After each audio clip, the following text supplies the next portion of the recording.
On l'a vu dans le premier reportage, la question du prix des lentilles a été largement évoquée. De plus en plus de consommateurs recherchent des lentilles moins chères, ce qui les amène à les acheter parfois sur Internet.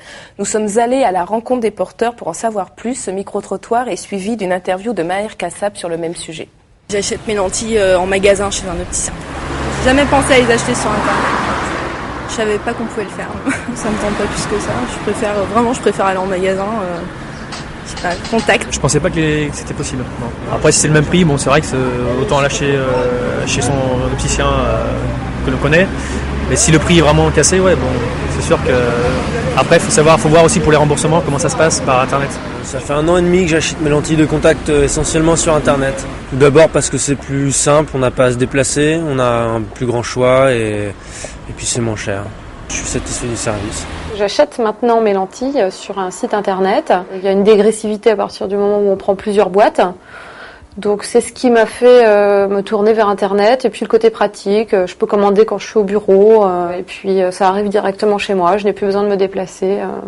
C'est satisfaisant. Lorsqu'on va sur Internet, le prix est l'une des principales motivations, mais ce n'est pas la seule. Internet apporte aussi d'autres avantages, qui sont la simplicité d'utilisation, la capacité à pouvoir commander à distance, à être approvisionné chez soi. Surtout, Internet se développe lorsqu'à un moment donné, la vente d'un produit n'est plus différenciante. Et c'est ce qui se passe en partie aujourd'hui dans le domaine de la lentille, avec des ventes à l'étalage qui se développent au lieu d'avoir des ventes conseils. Et effectivement, ce phénomène bénéficie à Internet. Lorsque vous vendez du prix, vous avez toujours quelqu'un qui sera moins cher. Et aujourd'hui, Internet est moins cher. Donc, l'opticien qui réussira à fidéliser ses clients, ce sera celui qui s'orientera vers la création de valeur à travers le service. Les opticiens doivent travailler sur l'enchantement client et c'est ainsi qu'ils parviendront à les fidéliser. Et l'enchantement client, effectivement, il peut se développer lorsqu'on vend plus qu'un simple produit, mais lorsqu'on répond à une situation globale. On informe, on suit, on accompagne, on apprend à manipuler et on crée une relation de proximité, pas simplement géographique, entre le client final et le distributeur-prescripteur. Alors je tiens à vous préciser que les porteurs achetant leurs lentilles sur le web que vous avez entendu ont été très difficiles à trouver. Beaucoup ne savaient même pas qu'on pouvait s'en procurer sur Internet. Alors pour l'instant, il semble que ce soit un épiphénomène qui peut progresser. Est-ce que vous avez des chiffres, Monsieur Clouzet, sur la vente sur Internet ? C'est toujours très difficile, là aussi, de faire des estimations. C'est comme pour la fraude fiscale. On peut faire une estimation. Celui qui fraude, il va pas aller se vanter de frauder. Mais ce que je voudrais dire quand même à propos de la vente sur Internet, c'est un délit, disons-le, personne n'a le droit de vendre des lentilles sur Internet en France. D'abord, la personne est hors parcours de soins. Cette jeune femme ou ce jeune homme qui dit « ça fait 1 an et demi que j'achète des lentilles, c'est plus simple, etc. » Bon, à quel moment se retrouve-t-elle en parcours de soins ?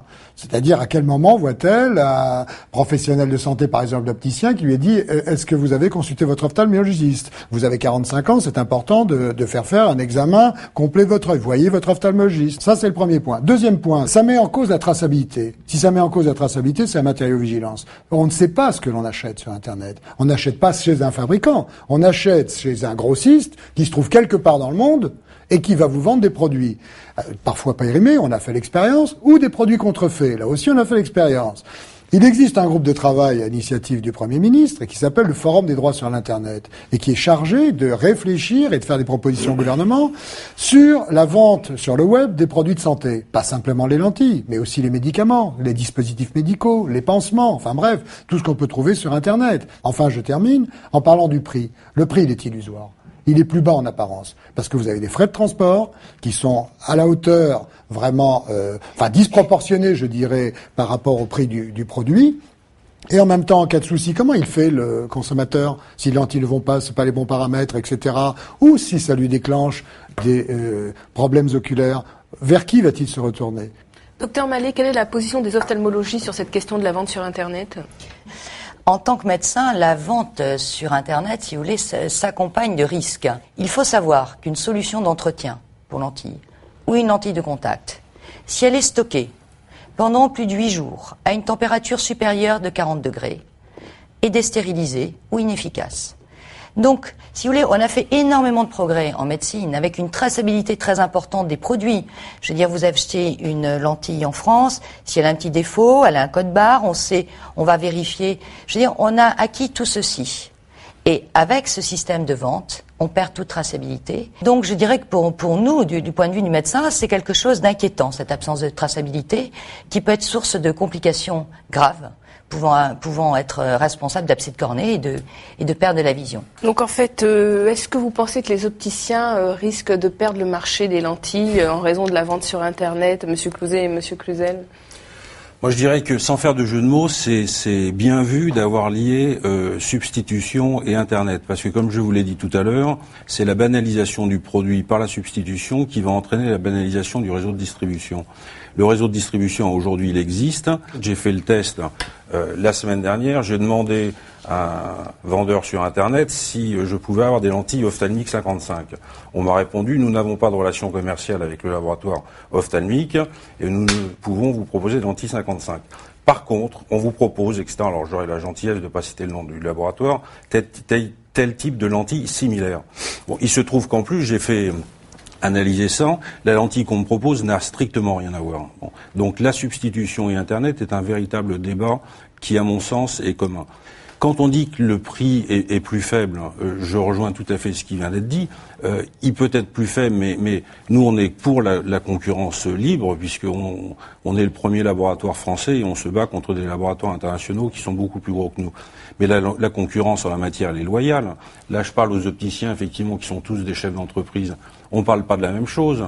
Il n'y a pas de loyer, ils n'ont pas fait de formation particulière, ils sont dans des pays avec des impôts qui sont un peu plus faibles. Donc, vous pensez acheter une lentille moins chère, mais vous n'avez pas le service, effectivement, vous n'avez pas la possibilité forcément du retour, et donc pour le consommateur, je pense que c'est quelque chose qui peut être pratique, mais enfin les opticiens, il y a 9000 opticiens, vous avez un opticien en bas de chez vous, quoi. Et cet opticien, il va vous recevoir comme quand il y a une relation de personnel qui s'établit, et c'est à l'opticien, je dirais, si je me permettais de donner justement, c'est à l'opticien de créer avec son client, avec le consommateur, une relation dans le temps qui fait que le consommateur a envie d'aller chez l'opticien. Est-ce que votre syndicat fait du lobbying dans ce sens ? Notre syndicat est très partie prenante. On a communiqué aux professionnels il y a déjà 2 ans sur Internet. Nous avons communiqué auprès des opticiens parce que parfois on nous reproche d'être à l'initiative d'Internet. Vous voyez, donc c'est pour informer les gens. Ici, on n'est pas. Et auprès des consommateurs également ? Mais bien sûr, on informe auprès des consommateurs. Nous faisons partie du Forum des droits sur l'Internet.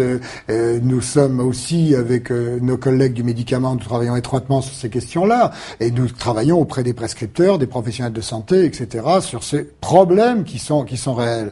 Le consommateur est informé, mais le consommateur parfois il entend ce qu'il veut entendre. Ouais. Donc en fait, nous on a vu des opticiens qui s'inquiètent de la vente sur Internet puisqu'ils disent qu'ils commencent à perdre le marché des lentilles de contact. Comment est-ce qu'on pourrait les rassurer ? Les opticiens? Eh bien, on pourrait parfaitement imaginer qu'il y ait des portails sécurisés qui mettent en relation, parce que c'est ça la vraie question, de mettre en relation le consommateur avec, à un moment quelconque, que ce soit au moment de la prise de commande, la délivrance ou tout ce que vous voulez, avec un professionnel qualifié, responsable, qui est l'opticien et qui va lui délivrer ces informations. Monsieur Cluzel, vous avez également des suggestions à apporter pour limiter la vente sur Internet ou du moins ses risques? Donc je pense qu'il est important effectivement, notamment avec les actions du syndicat, que le débat soit sur la place. Et c'est pour ça que l'idée d'organiser cette table ronde nous a semblé intéressante. Je pense que ce sont des vrais problèmes stratégiques qui engagent l'ensemble de la profession sur 10 ou 15 ans. Donc c'est des débats qui doivent avoir lieu. Chacun doit être écouté. Il faut écouter le consommateur parce que certains consommateurs peuvent avoir aussi leur point de vue. Il faut écouter les professionnels de la filière, à commencer par les opticiens, les ophtalmos, l'ensemble du corps législatif, et à partir de là, de prendre une position. Mais aujourd'hui, la position, elle est claire, c'est interdit. Donc voilà, si les choses doivent évoluer, il faut le faire en s'assurant que la santé publique est préservée. Aujourd'hui, en France, on critique un certain nombre de choses, mais enfin, il faut quand même voir qu'on a un système de santé qui fonctionne. Donc, avant de changer quelque chose, il faut être sûr que l'on déshabille pas Pierre pour habiller Paul. Bien, le message est passé. Docteur Mallet, Alain Clouzet, Bruno Cluzel, je vous remercie d'avoir participé à cette émission. Je remercie également les Acunotes de leur attention. N'hésitez pas à réagir à cette émission sur notre forum de discussion où un topic a été ouvert à cet effet. À très bientôt sur Acuité TV. Merci. Merci à tous.